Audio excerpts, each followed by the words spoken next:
এখন মই ধৰ্মৰ কথা কোৱাই নাই, ধৰ্ম নহয় বুলি। তাৰমানে কোনো শাস্ত্ৰত নাই যে ছোৱালী গাভৰু হলে ধুমধামেৰে বিয়া পাতিব লাগে। ছোৱালী যেতিয়া গাভৰু হয় তেতিয়া মানে কি হয়, আইসকলে বুজাব লাগে, গম আছে নে? অকণ বুজাব লাগে, তই গাভৰু হলি, আগতে তামোল গছত উঠ নুঠিবি, মধুৰিআম গছত উঠ নুঠিবি, এনেকুৱা তেনেকুৱা। আৰু সেইকেইদিন যিহেতু ৰেত সৃষ্টি হয়, সেইকাৰণে ফল মূল খুৱাবলৈ, সাত্বিক আহাৰ খুৱাব লাগে। সেইটো নিয়ম, সেইটো শাস্ত্ৰৰ নিয়ম। সেইটো আৰু বাপে যে ক'লে প্ৰকৃতিৰ ৰজস্বলা হোৱা, এইটো অবাস্তৱ কথা, এইটো বিজ্ঞানসন্মত নহয়, এইটো কালিকা পুৰাণৰ মত। মই সেইবিলাকত নোসোমাও। এইবিলাক লৈ বিতৰ্ক সৰহসংখ্যক মানুহে যেতিয়া পালন কৰি আছে, মই সেইবিলাক নাপায় বুলি মই ক'বলৈ নাযাওঁ। কিন্তু এইটো ভাগৱত সন্মত নহয়, যিহেতু আমি ভাগৱত কীৰ্তন দশম ঘোষা ৰত্নালী গীতা ভাগৱত এই 6 পুথিত যিটো বস্তু নাই সেইটো আমি নামানো। কোনোবাই আগৰ পৰা মানি আহিছে, আমাৰ তাত ক'বলগীয়াও নাই, বাধাও নিদো। কিন্তু মই বিজ্ঞানসন্মতভাৱে মই কথাখিনিহে কৈছো ইয়াত। কাৰণ কোনো শাস্ত্ৰত পুষ্পিতা বিয়াৰ কথাটো কোনো শাস্ত্ৰতে নাই। আপুনি আৰু কথা নবহলাব, মই ইয়াত তৰ্ক নকৰো আৰু উত্তৰ নিদো। বুজি পাইছেনে? না বেয়া পোৱা বুলি নহয়, তাৰমানে মই এতিয়া ভাগৱতৰ মতহে ক'ম, মই কালিকা পুৰাণৰ কথা মই নকওঁ। ন শংকৰ গুৰু হৰি ৰাম, হৰি ৰাম ৰাম ৰাম ৰাম কৃষ্ণ। শাস্ত্ৰ মহাব্যাধি।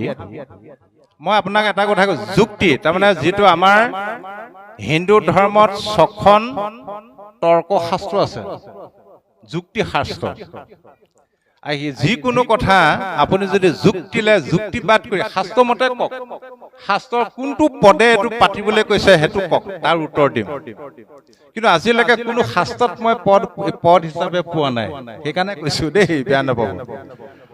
সেইকাৰণে গোবিন্দ মিশ্ৰই কি বুলি লিখিলে, অচয় গোটা তৰ্কে বাদ কৰি মৰে,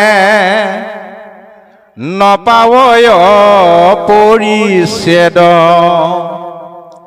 সাক্ষাতে ব্ৰহ্ম কহিতে নপাৰে, শিশি মুখে কহে বেদ। যে আমাৰ হিন্দু ধৰ্মটো যে খেলি মেলি যে কলো, ঋষিমুনি বিলাকে খেলি মেলি লগালে, আচল বিতৰ্ক ঋষিমুনি বিলাকৰ মাজত। তাৰপিছতে তেওঁলোকে 6খন তৰ্ক শাস্ত্ৰ উলিয়ালে। তেওঁলোকে এক ব্ৰহ্মক কয়, এক ঈশ্বৰক লৈ তৰ্ক, ব্ৰহ্ম সত্য জগত মিথ্যা, প্ৰত্যেকজন পণ্ডিতে কয়। কিন্তু ব্ৰহ্মটো কোনটো, কালী নে দুৰ্গা নে ভদ্ৰা নে শিৱ নে ব্ৰহ্মা নে বিষ্ণু, কোনেও উলিয়াই দিব নোৱাৰিলে। কিন্তু আমাৰ গুৰুজনে গীতা ভাগৱতৰ সাৰ সংগ্ৰহ কৰি স্পষ্টভাৱে দেখুৱাই দিলে, গোৱালিৰ ঘৰে গয়া ব্ৰহ্ম চিনি ধৰা। সেই ব্ৰহ্মটো কোন বোলে, গোৱালিৰ ঘৰত আছে। কি ৰূপত বোলে, কৃষ্ণ ৰূপত আহি গাখীৰ চুৰ কৰি খাই, মাখন চুৰ কৰি খাই বোলে শিশু লীলা কৰি ফুৰিছে। গতিকে যিটো বস্তু মানে ভাগৱতত নাই, যিটো বস্তু গীতাত নাই, গীতাৰ কথা নকওঁ বাৰু, গীতা গুৰুজনে ভাঙনি নাই কৰা। গীতা পঢ়ি পণ্ডিতৰ মাজত খেলি মেলি, সেইকাৰণে গুৰুজনে গীতা ভাঙনিয়ে নকৰিলে। গীতাৰ পৰা গোটেই গীতা ভাগৱতলৈ লৈ গুচি আহিলে। সমস্ত গীতাৰ মৰ্ম উদ্ধাৰিয়াই আনি, অৰ্জুনক কৃপায়ে কহন্ত চক্ৰ পানী, এ নাম শুনিও অৰ্জুনয়াবে বান্ধৱ পৰম, কহু গুজ্জতম তু পৰম গুজ্জতম, সি জয় সমস্ত ধৰ্ম মূৰ ভকতিত, সুদৃঢ় বিশ্বাস হেন কৰিয়া বুদ্ধিত, তেজী বিধি নিষেধ যতেক কৰ্ম গণ, সুদৃঢ় বিশ্বাসে লৈও মুহূৰ্ত শৰণ, তেজী বিধি নিষেধ যতেক কৰ্ম গণ। তাৰমানে কি ক'লে, বিধি নিষেধৰ কৰ্মবিলাক বেদে ঈশ্বৰ বিমুখী মানুহক ঈশ্বৰমুখী কৰাবৰ কাৰণে প্ৰথম অৱস্থাত কিছুমান টোপ দিছিলে। সেইকাৰণে কৈছে, বেদ সবে কৰে কৰ্ম কাণ্ডক ব্যাখ্যান। বেদে কৰ্মকাণ্ড ব্যাখ্যা কৰিছে। বেদান্ত কহয় এক তত্ত্ব ব্ৰহ্ম জ্ঞান। বেদৰ যিটো অন্তভাগ বেদান্তহে এক ঈশ্বৰৰ কথা কৈছে। নানান পুৰাণে নানা দেৱী কথা কয়, দেৱী পূজা কয়, সাংখ্য যুগে প্ৰকৃতি পুৰুষ ভেদ কয়। নানান পুৰাণ বিলাকে নানা দেৱ দেৱতাৰ পূজা সেৱাৰ কথা কৈছে। সাংখ্য যুগে পুৰুষ প্ৰকৃতিৰ ভেদৰ কথা কৈছে। এতেকে নিপুণ যিটো পুৰুষ হয় কদাচিত ৰাম নাম হৃদয়ে নেৰয়। আপুনি যি ধৰ্মই নহওক, যি মাংগলিক কৰ্মই নহওক, কলিৰ যুগত ঈশ্বৰৰ নামেই সমস্ত সমাধা কৰিব পাৰে। কিন্তু গীতাত যে উকুৱা পোকুৱা কথা আছে, গীতাৰ মাহাত্ম্য পঢ়িলেতো আৰু যুক্তি আহি যাব খেলি মেলি। গুৰুজনে সেইকাৰণে গীতাৰ সাৰাংশটো ভাগৱতলৈ লৈ আহিলে। এক শৰণ হৰি নাম ধৰ্মটো হ'ল গীতাৰ পৰমাৰ্থ তত্ত্ব। এতিয়া চাব, বেদে কি কৰিলে? প্ৰথম অৱস্থাত মানুহক ঈশ্বৰমুখী কৰাবৰ কাৰণে কিছুমান টোপ দিলে। আমুকটো কৰ্ম কৰা তামুকটো ফল পাবা। আৰু এটা কথা কওঁ, আমাৰ সমাজত যিবিলাক কিছুমান নীতি নিয়ম চলি আছে, 18খন কৌমুদী শাস্ত্ৰ মতেহে চলি আছে। বহুতে যুক্তি দি আমি বেদৰ মতে চলো।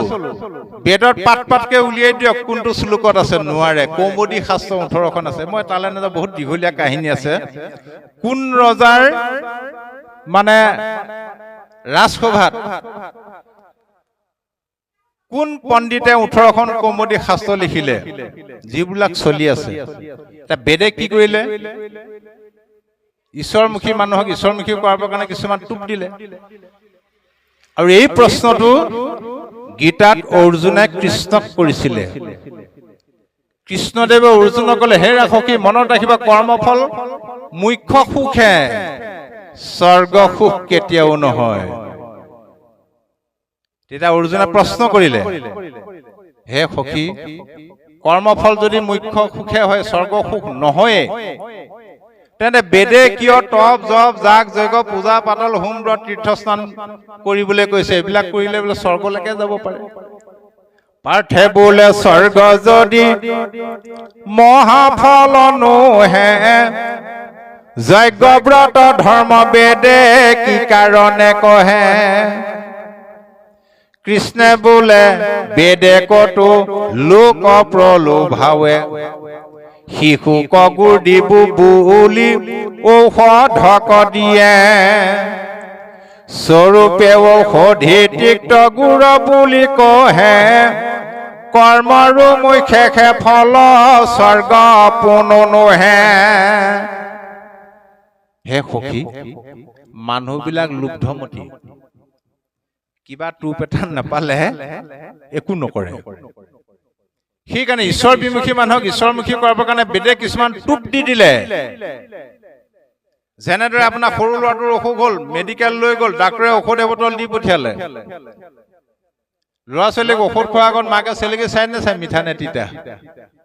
চেলেকি চালে অকটা তিতা, এতিয়া কেনেকে খুৱাব? বেদে উপায় দি দিলে, সহজ সৰল উপায়। বোলে তিতা ঔষধ বটলৰ লগতে ভাল মিঠাই কেইটামান লৈ আনা।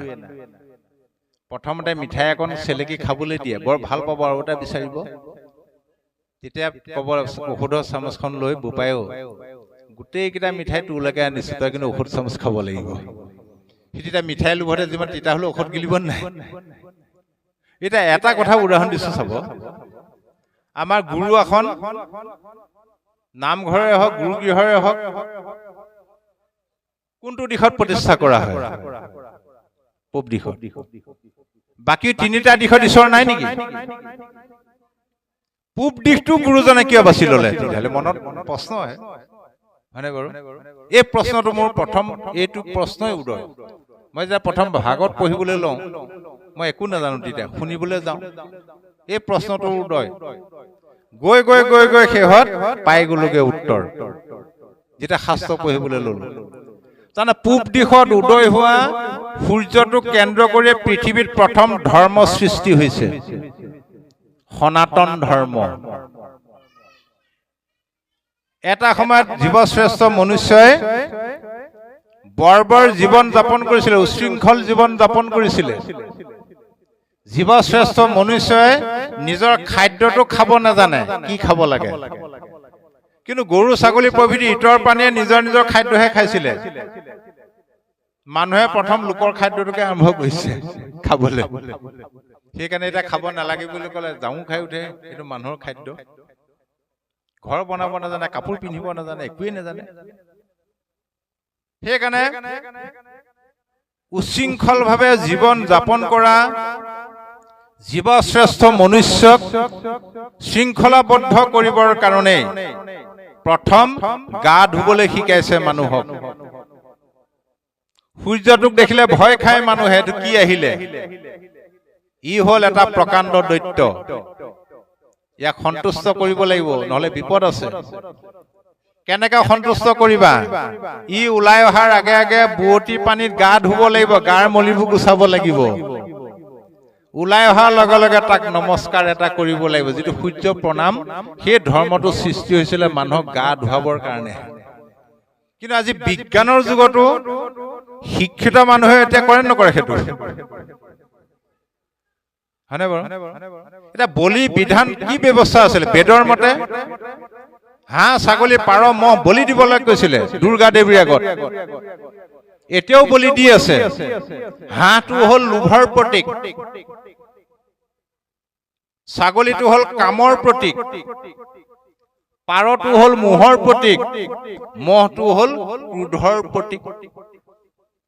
দুৰ্গা মনুষ্যৰ দেহ।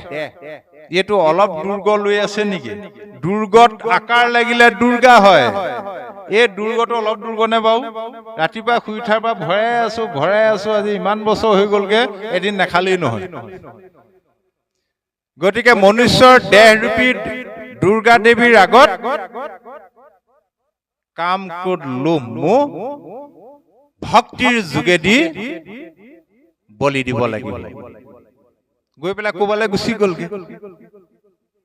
এইদৰে গৈ গৈ লক্ষ্মী পূজা কৰিবলৈ ক'লে, লক্ষ্মীক পূজা কৰিব লাগিব। তেতিয়াহে, কিয়নো লক্ষ্মী বোলা ধন পইচা পাতিৰ গৰাকী। কিন্তু লক্ষ্মীক পূজা কৰিবৰ কাৰণে কিছুমান কঠোৰ নীতি নিয়ম, উপবাসৰ পৰা ধৰি নিয়ম বান্ধি দিলে। শিৱ পূজা কৰিলে সোনকালে সন্তুষ্ট হয়, নীতি নিয়ম বান্ধি দিলে। এইদৰে মানুহ গা ধোৱাৰ পৰা নীতি নিয়মলৈ আহোঁতে আহোঁতে আহোঁতে আহোঁতে যেতিয়া শৃংখলাবদ্ধ হৈ গল, তেতিয়া বেদান্তই কৈছে, মানে বেদৰ যিটো অন্ত, বেদান্ত কি বুলি কৈছে? ও পাছে বেদে বোলে এৰা ইহ কামনা নিষ্কামে কৰিও এক কৃষ্ণ তয়ৰ্পণা।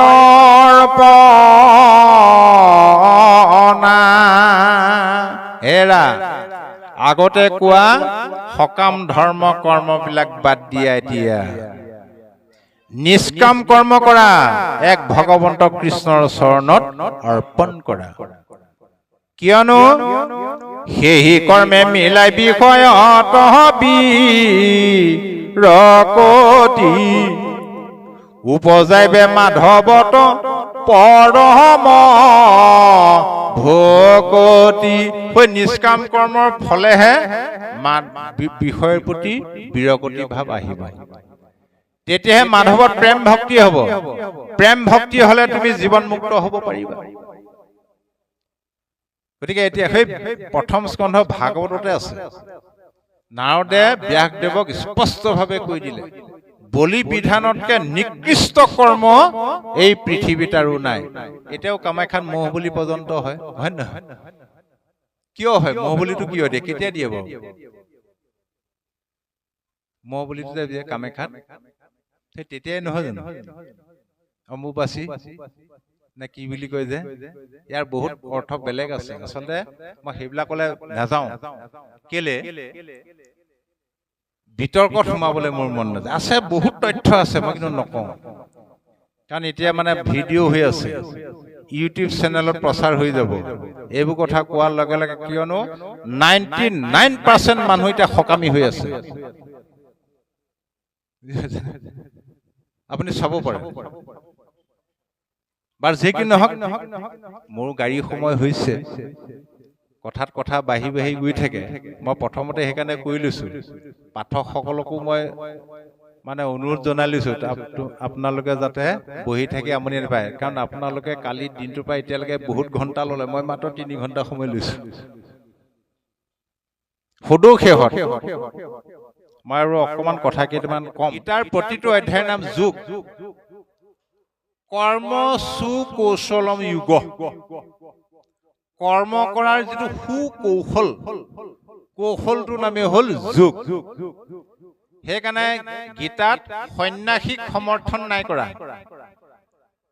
কাক সমৰ্থন কৰিছে কৰ্মযোগীক সেইকাৰণে অৰ্জুনক কৈছে হে ৰাখি সন্ন্যাসী নহয় তুমি কৰ্মযোগী হোৱা কৰ্মযোগী কেনেকে হম তুমি কৰ্মযোগে থাকি কৰিবা নিয়ম কিন্তু সিদ্ধি অসিদ্ধিত দুইটো হইবে সম লাগে কৰ্ম সিদ্ধি হওক লাগে বা নহওক ঈশ্বৰত অৰ্পি মাত্ৰ কৰ্ম কৰিবে ঐ ঈশ্বৰে অৰ্পিয়া কৰ্ম কৰিবে সকলে সমতা গোটকে লোকে যোগ কৰিবুলে এটা কৰ্মযোগী কেতিয়া হ'ব আমাৰ গুৰুজনে যে কৈছিলে সমস্ত কৰ্ম ভগৱন্তৰ চৰণত অৰ্পণ কৰা ভাগৱতৰ মূল বিষয়বস্তু 3টাৰ ভিতৰত প্ৰথমটোৱে হ'ল অৰ্পণ অৰ্পণটো কেতিয়া হ'ল শৰণত কৰ্ম অৰ্পণ কৰিবলৈ হলে কায় বাক্য মন অৰ্পণ কৰিব লাগিব শৰণটো ক'ৰ পৰা আহিলে গীতাৰ পৰা আহিলে চাওকচোন ইমান ধুনীয়াকে সজাইছে দ্বিতীয়তে কৰ্মফল ত্যাগ কৰা ঈশ্বৰে দিব তোমাক ঈশ্বৰক অৰ্পণ কৰা তৃতীয়তে কৰ্তৃত্ব অভিমান ত্যাগ কৰা 3 প্ৰকাৰে কৰা কৰ্ম নিষ্কাম কৰ্মৰ ফলে হয় যোগ আৰু সকাম কৰ্মৰ ফলটো হয় ভোগ ন ভুক্তাংক্ষতে কৰ্ম কল্প কোটি চতুৰূপী অৱশ্যমেব ভুক্তৱম কীৰ্তন কৰ্ম শুভা শুভম অনিচ্ছাকৃত ভুলৰ কাৰণে আপোনাৰ খবৰ চৰণত সেৱা দিছো কোটি কোটি ঘূৰৰ পৰা নিতে কুৰুমে দুৰা হয় হে হৰিমুখৰ দাসয় হনুমানী ক্ষমিক কৃপাময় প্ৰভু ক্ষমিক কৃপাময় জয় জগতগুৰু শ্ৰীমন্ত শংকৰ কৃষ্ণ